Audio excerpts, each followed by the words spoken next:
Hi, this is Elliot Wood. I'm Director of Consulting at Enable Ministry Partners, and I want to welcome you to our hands-on workshop utilizing Microsoft Office 365 Teams to track incoming care requests and assign them to people who can help. We're so glad you've joined us today, and we think that digging into the Office 365 platform will really provide some valuable tools to enable your ministry. So, as we turn the corner from how can I work at home to how can the church mobilize to care for its community, let's look at some of the ways we can manage the influx of requests for care, whether they're financial or medical or meals or helping hands or other things, assign them and track progress. Are you finding it difficult to adapt an organic and decentralized process of connecting people with needs to people who can help? Um, with the expectation of this influx of more requests for help than we typically see in a given week or month, how can we keep track of the tasks to make sure things don't fall through the cracks? Uh, let's take a look at some of the options in Office 365. Um, I'm excited to share with you some of these tools that we think will benefit your ministry and enable you to more effectively provide care for your community. While our first preference is always to use the primary church management software to track anything related to the people in our church, we realize that not all church management software systems have the capability to function as task management systems. And even if they do, in the midst of a crisis, there may not be time to set them up for these processes. But if you already have Office 365, you already have some great tools for managing care requests. In this webinar, we'll present some options for using Office 365 Forms, Teams, OneNote, and Planner to receive, assign, and track care needs in our church communities. In this workshop, I'll walk you through some of the tools in Office 365 that can be leveraged to track incoming requests, assign them to individuals, and make sure that nothing falls through the cracks. We'll record the call to make the blueprints available at the end of the session. So don't worry about taking notes or trying to build your own tools out in quote unquote real time. Uh, we're actually going to break down the videos in this recorded session so that they're kind of in bite-sized chunks of tasks that you can watch without having to watch through the whole thing. And one more thing, I'll be showing you one example of a process for taking in requests. The tools we're using are very flexible and can be used to support your unique church processes and steps. They can be expanded to do more steps than what I'm going to have time to show you today. So we'd love to hear your ideas of how you're doing interesting things with Office 365. And if you're willing, we'd love to share those ideas with other churches.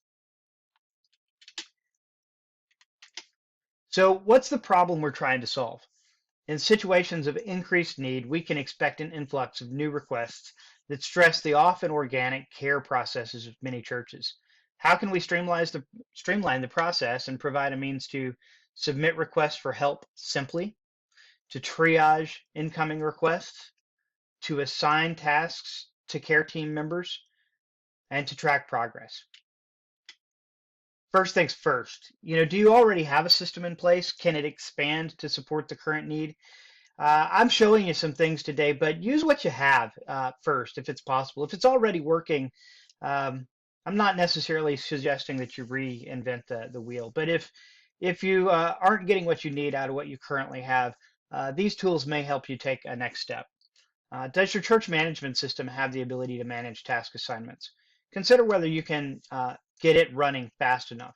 So if you've got tools maybe that you're not actually using in church management software yet, um, maybe it's a good time to look at whether those tools will do what you need them to do.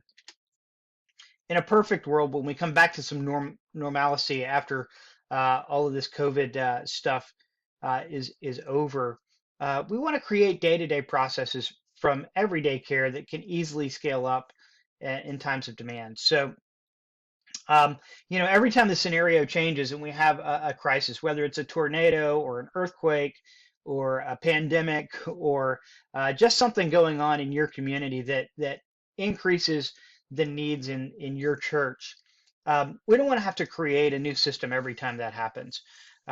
So as we come out of this, we'd really encourage you to think through what would the normal day-to-day process be that could execute at scale, so to speak. The focus of this workshop is tracking incoming requests, assigning them, and then tracking the progress. So we're going to match people who have a need with people who can meet a need. Um, and one of the things I really encourage every time we're starting a process, people have a tendency to just start writing the the document, so to speak, or um, going into the tools and trying to set it up as they go. Start with a diagram. If you've got a tool like Visio, you can use it to map it out. But if you don't have a tool like Visio, you can use a whiteboard. But in this case, this is actually the process I'm going to walk you through today. We're going to start with an intake form using Microsoft Forms. This little icon here is the Microsoft Power Automate icon. We're going to use that to automatically create a task and planner. This little group of people with a checkbox is the icon for planner. And when we create a planner task, we're going to have that Power Automate automatically post a note to the care team triage channel in Teams. We're also going to have it automatically notify the triage person of a new entry using Microsoft Outlook or Exchange via email. And then we're going to show you how we can use the planner tools to have a care coordinator or a triage person assign that task that we created to someone, and then create additional tasks as needed. And then we're going to show you how to track that in OneNote, um, as the case may carry on and need some notes. So the tools we're going to use are Microsoft Office 365 Teams, Microsoft Forms, Microsoft SharePoint, Microsoft Planner, Power Automate, and Groups. And what we're going to accomplish first, we're going to create a new team. So I'm going to show you how anybody with a license can create a team. They can invite people to the team. Then they can create a group form in our crisis care team. We're going to create a new OneNote and planner in our crisis care team.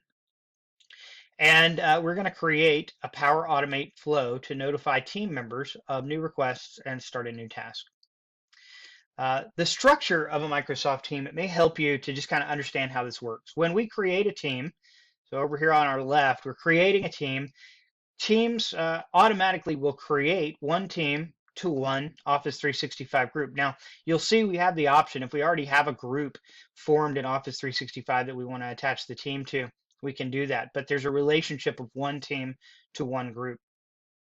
That's going to create a SharePoint team site under the hood. We'll kind of show you what that looks like, but inside of that team site, it's going to create a document library, which is basically just a directory for files, Word documents, Excel documents, PDFs, videos, whatever kind of files you might want to save and share amongst the members of a team.